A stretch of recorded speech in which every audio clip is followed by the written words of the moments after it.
जय भीम दोस्तों। तो कैसे हो आप सब? आई होप कि आप अच्छे होंगे। तो दोस्तों, आज हम बात करने जा रहे हैं संविधान में उस अनुच्छेद की जो देश के सैनिकों और पुलिस को अपने कर्तव्यों का पालन करने का आदेश देता है। तो दोस्तों, इस अनुच्छेद को हमने 4 भागों में बांटा है। जैसे कि पहला है क्या कहता है यह अनुच्छेद, दूसरा है क्यों जरूरी है यह अनुच्छेद, तीसरा है क्या कहानी है इस अनुच्छेद की, और चौथा है क्या सीख मिलती है इस अनुच्छेद से। तो चलिए दोस्तों, शुरू करते हैं और समझते हैं संविधान में अनुच्छेद नंबर 33।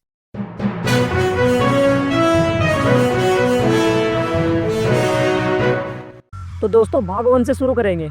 क्या कहता है अनुच्छेद 33? दोस्तों, अनुच्छेद 33 कहता है कि संसद को यह अधिकार है कि वह देश की सेना जैसे कि आर्मी, पुलिस, पैरामिलिट्री फोर्स और इंटेलिजेंस एजेंसियों के लिए मौलिक अधिकारों में कुछ सीमाएं तय कर सकती है।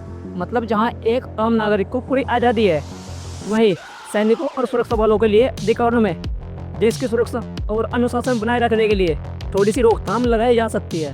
तो दोस्तों, दूसरा वर्ग समझते हैं क्यों जरूरी है अनुच्छेद 33। कल्पना कीजिए, अगर हर सैनिक यह कहे कि मुझे बोलने की पूरी आज़ादी है, मैं किसी आदेश नहीं मानूंगा, तो क्या कोई सेना देश की रक्षा कर पाएगी? सेना और पुलिस जैसी संस्थाएं अनुशासन, आदेश और कर्तव्य पर चलती है, और उनमें जरा भी असहमति या अव्यवस्था आ जाए तो दुश्मन को हमला करने में देरी नहीं लगेगी। इसलिए संविधान ने कहा देश की सुरक्षा सर्वोपरि है। अनुच्छेद 33 यह सुनिश्चित करता है कि जो लोग देश की रक्षा करते हैं वो अपने कर्तव्यों को सर्वोच्च माने। इसका मतलब यह नहीं है कि उनके अधिकार छीने जाते हैं, बल्कि उन्हें इस तरह सीमित किया जाता है कि वह अपनी जिम्मेदारी बेहतर ढंग से निभा सके। तो दोस्तों, तीसरा भाग क्या कहानी है इस अनुच्छेद की। साल 1962 की बात है। भारत और चीन के बीच युद्ध चल रहा था। ठंडी पहाड़ियों में हजारों भारतीय सैनिक देश की सीमाओं की रक्षा कर रहे थे। एक सैनिक का नाम था वीर सिंह। उसे आदेश मिला कि तुम्हें इस मोर्चे पर टिके रहना है, चाहे हालत कैसे भी हो।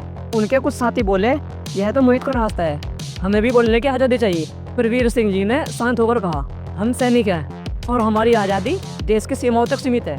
अगर हमने अपने कर्तव्यों से मुंह मोड़ लिया तो देश की आज़ादी किस काम की। और वह सैनिक बैठा रहा, पर रहा और अपने प्राण देश पर न्यौछावर कर दिए।